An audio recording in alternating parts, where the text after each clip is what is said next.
Hey, YouTubers, Tasman here, bringing you another episode of Foundry Virtual Tabletop, version 12 from the ground up. And in our last episode, we covered the sounds and stuff. I think this might be our last episode of Simple World Building. Having said that, by the way, you might notice my voice is a little gruff. I don't think I'll do any sniffing or sneezing, coughing, any of that during the episode. But feeling a little bit better. Still a little crud in the throat. But anyway, as I was saying, this might be our last episode of the Simple World Building and system. And so that means in our list we have Dungeons & Dragons 5e and Pathfinder 2e as the two systems that we're going to kind of cover after we go over this. And the whole reason, as I've said many times, the reason I wanted to do that is to really show you what these great system developers have done in making those systems and what they've actually done to make our life so much easier. As we've seen, making a character with this and just getting basic stats is a real hassle. Also, once again, I always love to thank Molten Hosting. I actually have this hosted there. They're not sponsoring it, but they're an awesome service. You should definitely go check them out. And if you decide to get it, just say, hey, Tasman sent me. I don't get any special perks for you doing that, but letting them know that I'm very appreciative of their service and the great customer service they have, I think is awesome. All right, so I wanted to begin. Usually in my videos, I like to read comments from the previous episode's video of that, and for multiple reasons. One is, if I cover any things that I need to do a little bit more clarification, or just to give those people that said a comment, no matter how simple, positive, negative, just to appreciate them for doing that. So I think I have six-ish, I think it was, short comments, and it was in the past 3 days. Normally, like I said, I do it from the previous video, but I just want, because this is a newer series and people might not know that, I just want to give credit to any comments that I got, no matter how simple. So first three comments from past videos, and one was almost the latest one, was from a person, and I slaughter names, by the way, so I apologize for that as well. But it looks like it is Gil Hermabreeder 6474. And on episode 5 they said thanks, Taz, so I'm glad they liked it. Episode 8 said excellent advice as always, and episode 12 says great video as usual. And then the other, I think it's 3 comments, were from a person named Liam LeClaire 7974, and they said on episode 3, yes, this is very helpful, very happy about that. On episode 5, they said finally updated version 12, went through the series again, lol, thanks for putting these together. It's a suitcase for your items, lol. I don't remember saying that, but it definitely sounds like something I probably said. Glad I could maybe put a smile on their face. And the final one was episode 6. They said cool. So thank you guys for those comments. I know they're pretty simple ones, but hey, I love them all. Positive, negative. They all just show me that you have an opinion on what you're seeing, and sometimes it is a positive opinion.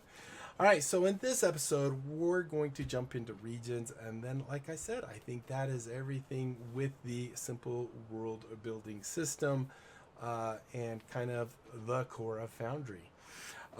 Regions are something that was introduced in version 12. Prior to version 12, you would use something called Usually you would use something called Monk's Active Tile Triggers, was one of the best ones out there. And it still even has other features that aren't necessarily in regions right now. There are, though, other modules I've seen that, expand regions and stuff, and you can take a look at those. So with regions, what we're going to talk about mainly is we're going to do two things. We're going to do teleporting of a token, and we're going to also show how you can make it so weather effects do not show within a region, which is great. Like if we go and set our scene here, I'm going to go into configure, and under ambience, we're going to set the weather effect of blizzard, because I know that is one that is very visual.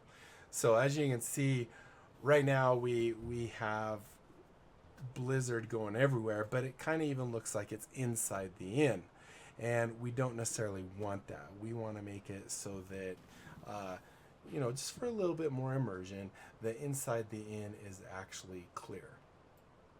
So what we can do is we can go ahead and click on our regions, and let's talk a little bit about what we have here. We have our sidebar, and then we also have this little pop-up that shows us our regions, and we can filter them. This is talking about, we can filter them by the elevation, what's the lowest and what's the highest. So, lowest all the way to infinity, highest to infinity. We can also create regions directly here. Now, this would be like if I wanted to create a region based off of a shape. So let's say I'm going to go real quick because I didn't do this. We're going to go create just a quick walled area. So we're just going to create, a wall here to there. I probably should have held the control so it would continue it. And then there to there, and there to roughly there. I think that's about right. And then finally there up to the top, and I'm let off control. So we have this little area here. If we wanted to create a region off of that, what we could do is click on this create region, and then it has this option when we go inside, and just bear with me, we're going to go over everything, but I just wanted to show this real quick. We click on the configure region, I think, and then we come into under shapes, and you can see it saying create shapes from controlled walls. So we're going to highlight our walls that we did, and we're not on the wall layer. We're going to we're not going to highlight our walls, I guess. Sorry. We're going to switch to the selection tool, and we're going to highlight those walls, and we're going to create a region based off those walls. So if I click this now, you'll see we have a region. It's going to be called polygon because it's going from, we don't have a perfect rectangle. However, even if we did, it would still consider it a polygon, because what it's doing is creating a region from there to there to there and then to there. So that created us a little region. I'm just going to delete this region because I mostly just wanted to show you how you would do this region. So we're going to go ahead and click on the close here. That deleted the region, and then we're also going to get rid of, because we didn't hit update region, by the way, and then we're just going to delete our walls. All right, so let's go back to region, and actually it didn't delete the region, it did keep it because I did hit the button at the bottom. We're going to go ahead and delete that region, which is the trash can there. All right, so we have our shapes for creating regions, and this you just drag it and that will create your region. We have, your rectangle, circle. We have polygon in case it's, an angle or something like that. We have this one, which will create holes. So as you can see right now, it's set to create a hole, and we'll talk about that. Now it's turned off. We have snap to grid or not snap to grid, and then we have the one that you always want to be careful with when you click that, because it deletes every single region on the scene. Then we have our little pop-up here, or our legend of all the regions that we have and the information about those. So we're going to go ahead and we're going to use our square tool, and we're going to create a region over our inn. And we're just going to do it with the square. We could do it with the polygon, but we'll do that in a minute. So we're going to go ahead and click the square tool, and we're going to click right roughly in the center there and drag our window over what we want for a region. So as you can see, when you create a region, it automatically pops up a box of that region. So we're going to call this region No Blizzard. No Blizzard. And I'm going to change it to a nice frosty color. I found that if I do 0 and 255 and 255, we get a nice kind of blue, kind of represents frostiness. So there we have that.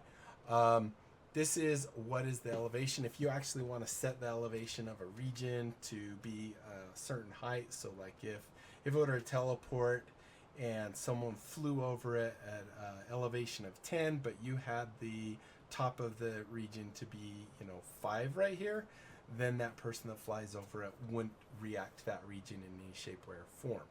Also, if it's a floating region or something like that, you could have it be 20 feet up and, it's kind of a cube and it's floating up in the sky and it's 20 feet up is the bottom of it and at 30 feet would be the top of it. You have this nice 10-foot cube up there. And then only if they meet that criteria will they be there. This is also what it's talking about with the sort, how I'm sorting them. The next thing we have is visibility. So there are 3 options here. We have only on the region layer, which means only when we are on this region layer itself. If we click off of it, you'll see, well, it's not going to do it right now because we haven't updated. If we hit update region and now if we go off of it, now you'll see the region disappears. However, there might be some regions that as a GM you always want to see. Just to remind you, maybe it's a trap and you want to have it be red so that that this is actually, we're going to do a third region. We're going to do a trap that will simply pause the game because I think that might be a good one as well.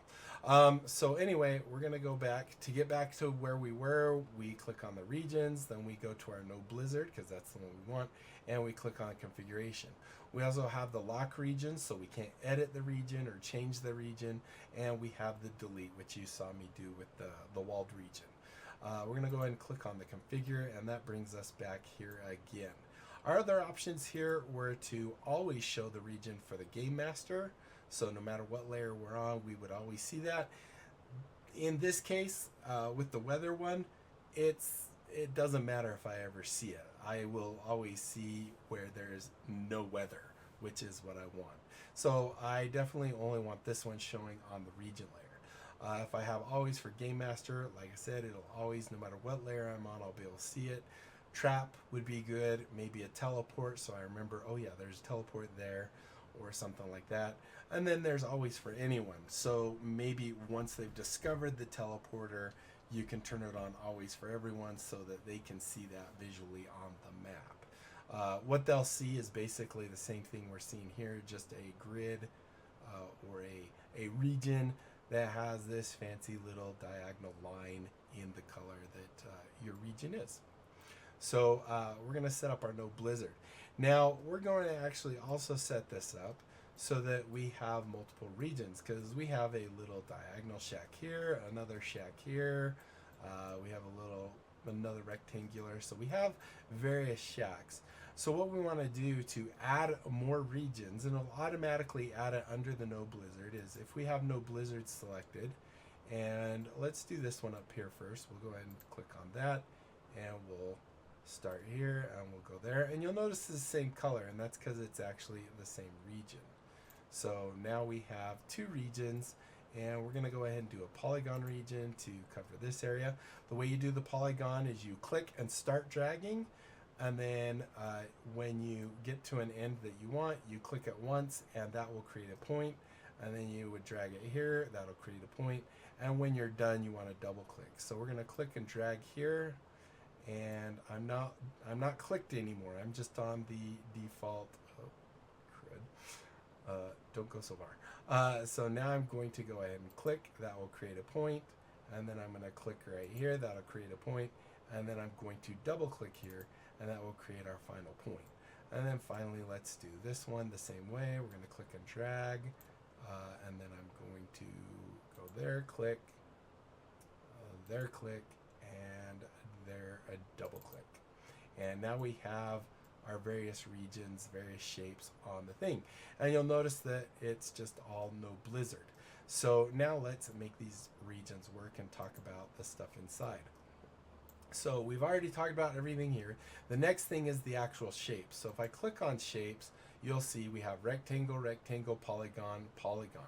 That represents all of these. And if I click on one, or if I click on this to say make it a whole, if I say make it a whole, what that's going to do is kind of negate that one. It kind of disables it in a sense. So if I click on that, you can see that's the main one, that's that one, that's that one, and that's that one. Unfortunately, you can't actually give these names. They're just what they are there. But in this case, it's not that big of a deal with what we're going to be doing. Keep clicking on the wrong spot. All right, so I'm going to zoom out just a little bit. Right now, the one that'll be most obvious is this one because it's all lit inside. So next thing we're going to do is behaviors, and this is where we actually tell what happens in said region. So if we come here and we click on create behavior, we have options. So one, we can adjust the darkness level so that, you know, if I want to make it so that lights are more prevalent and needed, I can make it so when I go into a region specifically that the darkness level can change so that lights are required even though it's midday outside. We have display scrolling text, that's kind of obvious. We have execute a macro or execute a script, two very obvious ones. This one we're going to use for our trap, just so it pauses the game to let the GM know that something's happened and you need to address it. Then we have the one we're going to do, which is suppress weather. For this, we have token teleport, which we're also going to do, and then there's toggle behavior. So you can have the behavior toggle on or off when you enter a region. So here we go, we're going to do suppress weather, and once we create this, and we can create a name and say no blizzard, in case we had multiple behaviors for a region. So I'm going to go ahead and say create new region, and now we have our no blizzard. Only options we really have under the weather one is we can disable it or have it enabled. We hit update region. Now if we hit update region here, you'll see we have no blizzard. Now if we come in, we can actually see there's our no blizzard. I guess I didn't need to close everything, but we can disable with this guy right here. We can edit it with that guy right there, and we can delete it with that guy right there. So now if we go zoom in on this and we go to a layer that doesn't have the regions, you'll see we no longer have snow in any of these spots. So there you go. Now let's say, just for giggles, let's say that maybe there is a hole in the roof here, right? And a little snow will get in, maybe over a table or something. Let's go ahead. We're going to click on our no blizzard, so that's the active region. We're going to click the create hole button, and this will allow us to create a hole in our region, whatever shape. We could do a rectangle, square, or we could do the polygon. So let's go ahead and create a hole in our region, and maybe we'll just kind of, I don't know, just create a random kind of thing. So we're going to go ahead, once again, click and drag, and then I'm going to click here maybe, and just maybe just kind of create a weird, maybe almost lightning-like, and then go ahead and double click there. And now you can see we have this hole in our region. And if we go into our region and we go look at the shapes, we'll actually see we have this other polygon, which is actually a hole. I could patch that hole, or I could leave the hole. So there's our hole in the region. If we go in here, now you'll see, even though everything else doesn't have the weather, we actually have a weather effect happening here. So in this case, I don't know why I'd really care about a hole in the ceiling, because I mean it's not that visible, but you can kind of get the idea that that's there. So that's our hole in our region. All right, so now let's talk about some of these other types of region. I might even just get rid of that. So all I have to do to get rid of it, come in here, know that this is the one, and click delete. And there we go, it's gone. So now that we don't have anything selected, what we're going to do is go ahead and create, I'm going to hit update region. We're going to create a small little teleportation, I guess, system. And I think I'm just going to do it with 2 regions because I'm not 100% sure how I do it with a single region, because I think the behavior has to be totally different. So I think this will require 2 more regions.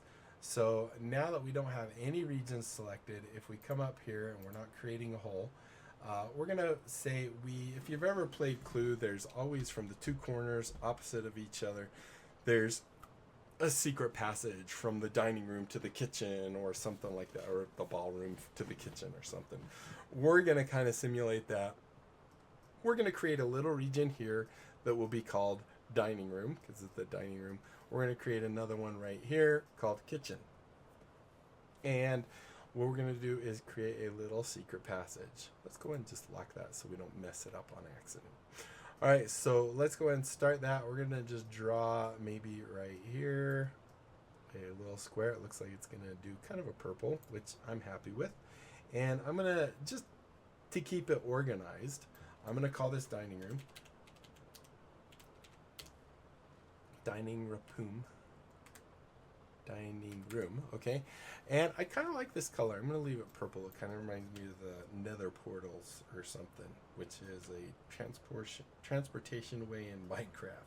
So I'm going to keep that color so they'll both be the same color, just so that I can see it. Now, as a GM, maybe I don't want the players to see this right away, but I want to be able to see this so I can remember when they come in here, oh yeah, there's something there. So I'm going to leave that. And of course, we already have our shape. It's a rectangle. And we're going to go create a behavior. Now, this is going to get just a tiny bit confusing because I can't link to the other behavior or the other region until I've got everything created. So I'm going to create everything in this one, but I won't be able to do any of the linking. So in this case, we're going to create a behavior, and we're going to call this to kitchen, maybe. And it is going to be a teleportation, right? So teleport to the kitchen, and we're going to create the new behavior. And you'll see now we have more options than we did with the other one. We have the option to enable disable. We have its name. We have the destination, which we can't do because we don't have a region there yet. But that's talking about the actual region. Now it does say, oh, actually it says drop region. I was typing in the region, it didn't work. We're going to try this and see if it works right. But we also have this allow choice, and this will be when someone enters the region, it will give them an option for whatever the region's going to do, in this case teleport, or they can choose no, that they don't want to, and then it just acts like it's not even anything. So we're going to go ahead, I think that's good. We're going to go ahead and create our region, and then we're going to update our region, and now we should, it didn't actually type in this part. So identity, this was the dining room. For whatever reason, it didn't keep it. INGROM.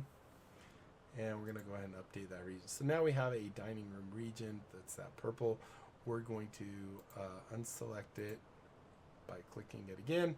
And we're going to add a second region up here. And right now it's going to be green, but we're going to change that to be our purple color. And this region, I think the reason it didn't save the name is because I went into the behaviors after. So maybe what we need to do is quickly save it. And we'll just call this kitchen. So kitchen, this one I also want to be available always for the game master. I'm going to hit update there. And now you see we have kitchen and dining room. So we have these two regions, same color. But I didn't actually create any behavior yet for this one. So with the kitchen, we already know the shape thing. Let's go to behavior, add a new behavior, and we're going to go ahead and say it's a teleport. And we're going to say this is the kitchen, so this is going to go to the dining room. So it's going to the dining room.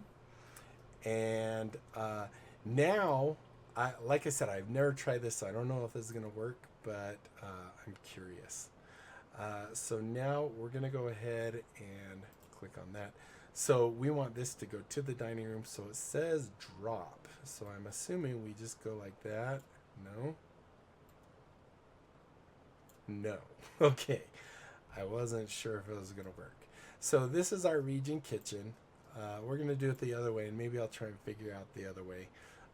And this is our dining room, right?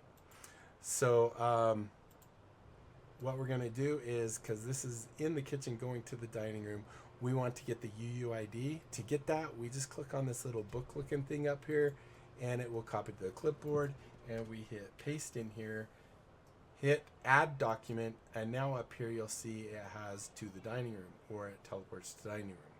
Now that we've done that, we can do the opposite, but with the kitchen. So we're going to go ahead and update that behavior. So this will be the dining room. So that was the kitchen.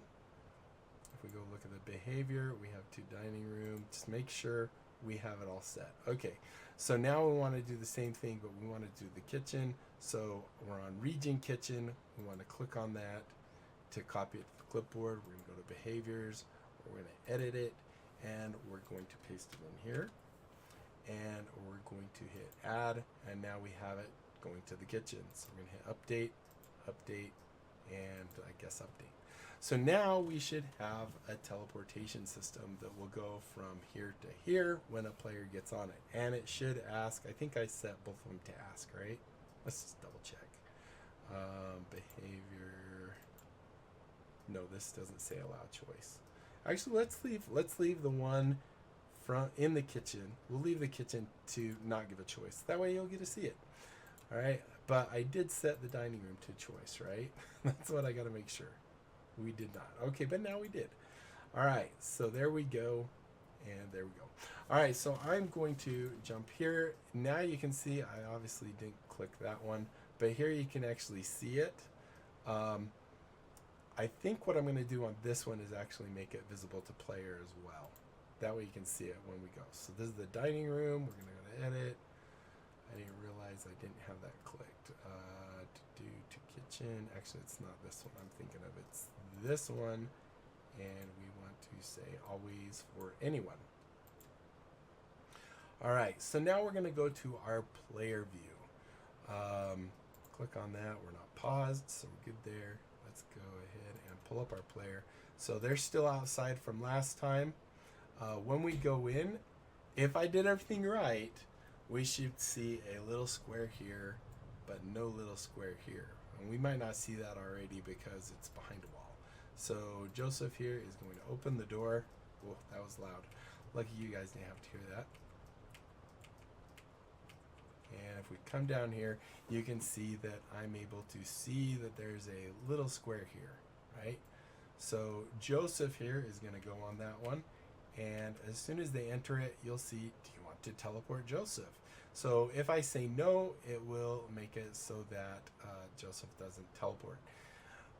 I'm trying to remember, I think I read somewhere, I don't know that it'll do it, but I also think I read somewhere that if I hit no, it actually sets this to disabled, which means no one else can do it as well.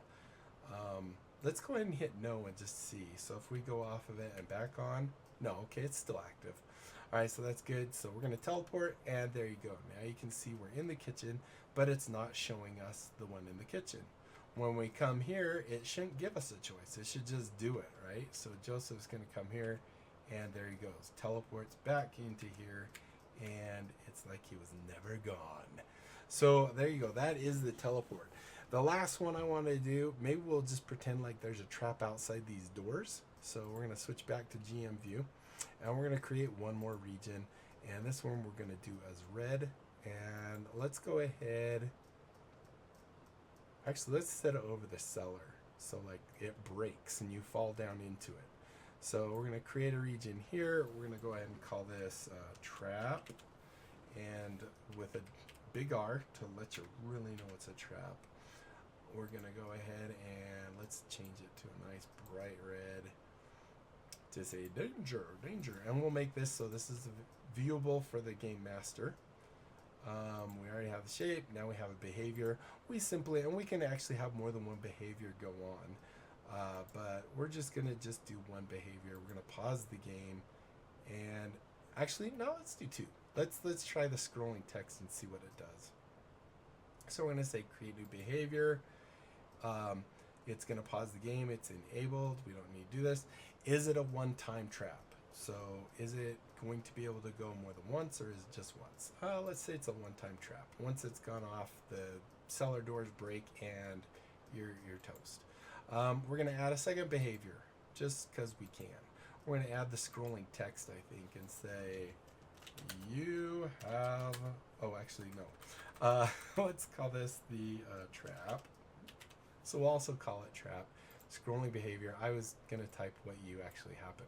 So here you can see we're going to have it enabled, disabled. We have subscribe events. So if there's special events that happen, like when they enter it, when they exit it, you know, how it actually happens. We're going to say when the token enters it, this happens. You could also say when they exit or when they move into it or whatever else.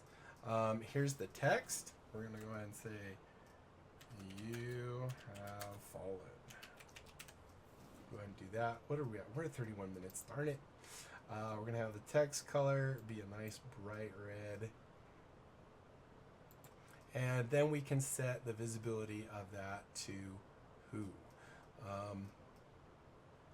Why can't this doesn't have a scroll bar? I might have to make the screen big for a second so I can get to the bottom of this, because I have it set really low. That might be something they need to look at. So who can do it? Visibility to anyone or game master.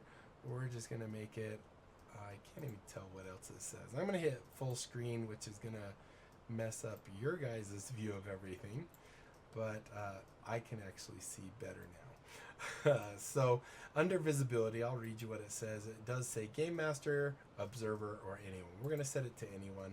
And then there is also, is this a one-time thing? I'm going to go ahead and say 1, and then I'm going to go ahead and update the trigger, and now we actually have 2 behaviors. Now I'm going to go ahead and shrink everything back where it was.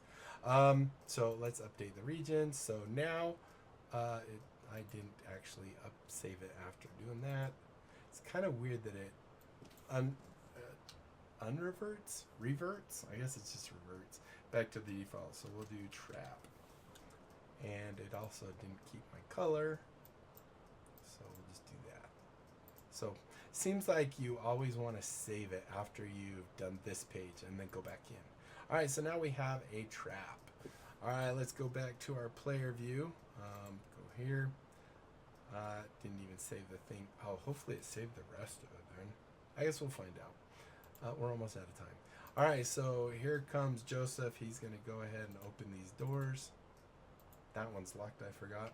So he's going to come out and he's going to go, oh, I'm just going to go walk on top of this. So we're going to walk, and we just entered. You can see that the game paused and it had text, kind of like when you take damage, that says, we had it one time, so it's not going to go again. This says you have fallen. So there you go. I think that kind of covers regions. I would really like to know which system you would like us to look at next, because we're actually going to look at the awesomeness that system creators have done with actual systems. And like I said, we have D&D 5e and we have Pathfinder 2e.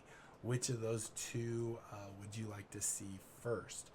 I probably, if no one says anything, I'll probably just do D&D 5e, which that's actually one that Atropos himself, who is the creator of Foundry, has done. So it'll probably take more advantage of the actual inner workings of Foundry. The Pathfinder 2e is developed by an incredible team, the Foundry Pathfinder 2e development team or something like that. And they both just got amazing stuff. We're not going to dive into every nook and cranny of it, but I think we'll go in a decent amount. So thank you guys so much for watching. Hopefully you enjoyed. If you did, be sure to leave a thumbs up down below. Aside from that, comment, like, and subscribe. Click the little notification bell. Join my Discord channel. Tell other people about my channel. Check it out. If they like what they see, they can sub. We grow the channel. Everybody wins in that case. And that is it, my friends. Until next time, I'll be seeing you later. Bye.